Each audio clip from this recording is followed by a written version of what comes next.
इंथम जिलिम काय म्हणतोय संपूर्ण महाराष्ट्रातल्या राज्यासाठी सांगतो. जय शिवराया मित्रांनो. संपूर्ण महाराष्ट्रात रामगिरी महाराजनं मोहम्मद पैगंबरवर कुठल्या आझमच्या बात्यावर कुठल्या ह्याच्यावर टीका करू नये म्हणून त्याला गिरफ्तारी व्हायला पाहिजे. रामगिरी महाराजांना इतके मोर्चे, इतके पब्लिक, त्यांच्यासंग मीडिया आहे, त्यासंग इतके गर्दी आहे, इतका काफिला आहे, इतका संपूर्ण महाराष्ट्रातल्या राज्यासाठी, महाराष्ट्रातल्या कोण्यासाठी संपूर्ण एवढं लगातार मोर्चे चालले, लगातार आंदोलन चालले. एकनाथ शिंदे साहेब महाराष्ट्रातले मुख्यमंत्री, दबंग मुख्यमंत्री एकनाथ शिंदे साहेब मुंबईला एवढं त्यांचा काफिलावाला ते आम्ही आमची ताकद दावून देऊ म्हणते ते त्यांनी. आमची ताकद दावून देऊ. मग आम्ही हिंदू कुठं गेलोया? हिंदूंची पण ताकद आम्ही दावून देऊ शकत आहे ना. ते म्हणते ते आमची ताकद दावून देणं. आम्ही पण हिंदूंची पण ताकद दावू शकत आहे ना मित्रांनो. आम्ही पण हिंदूंची ताकद दावू शकत आहे ना मित्रांनो. आम्ही पण हिंदूंची ताकद दावू शकत आहे. संपूर्ण महाराष्ट्रातल्या राज्यातले सांगतो, हिंदू बांधवांना सांगतो, हिंदू भगिनी पूर्वीची पण माझे भाषणं झाले, ते पूर्वीची मी पुण्य भाषणं केले ते गोरगरिबांसाठी, महाराष्ट्रातल्या राज्यासाठी.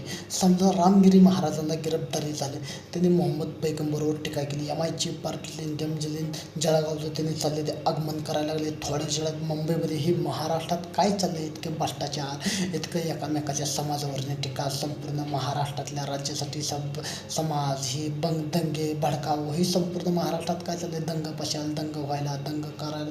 संपूर्ण महाराष्ट्रात काय अतिकी घटना का घडायला लागल्या? संपूर्ण महाराष्ट्रासाठी आम्ही महाराष्ट्रातल्या जनतेसाठी जगतोय, महाराष्ट्रातल्या मातीसाठी जगतोय, महाराष्ट्रातले गरीब आमची मरायला लागली, बलात्कार व्हायला. आता एक काय समजा एक पोरगा झाला, एक आई बापांचा पोरगा, त्याला 16-17 वर्षाचा, त्याला बंदुकी फटाकडे धाडा येत नाही, त्याला गिरफ्तार केलं. पोलिस त्याला नीट भेटून देणार नाही, ते आत गाठ घेऊन देणार, त्याला कधी सोडणार, त्याला कधी माहीत होऊन देत नाही. मीडियाने त्यांच्या आईबापाला सवाल विचारला, तुमच्या मुलाला कधी सोडते?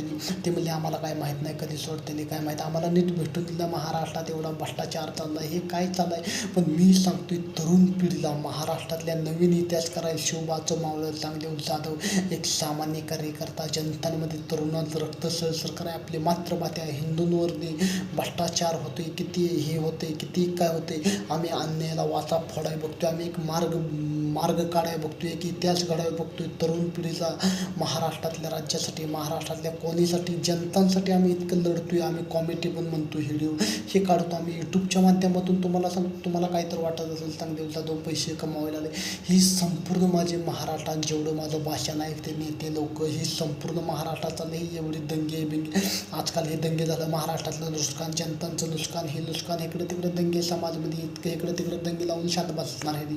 आपण मारायचं मारणार, आपले हे होणार नसतं, आपण मारायचं मारणार, आपले तारांबळ होणार, आपण मारणार, आपले मारणार, हे असं होऊन म्हणतो. महाराष्ट्रात इतकी लगातार मोर्चे चाललेले. आणि आपले महानेते, हिंदू हृदय सम्राट, शिवसेना प्रमुख बाळासाहेब ठाकरे साहेब असतात, ही महाराष्ट्रात जेवढ्या काय काय हे बाकीचे करायला लागले, तिनं होड्या मारायला लागले, तिनं महाराष्ट्रात एवढं पण झालं पण नसतं मित्रांनो. बाळासाहेब ठाकरे, हिंदू हृदय सम्राट, इम्पॉर्टंट कंट्रिक्शन महाराष्ट्र, नॉट मिस ठाकरे असतात, एवढं काही झालं नसतं. जय हिंद, जय महाराष्ट्र.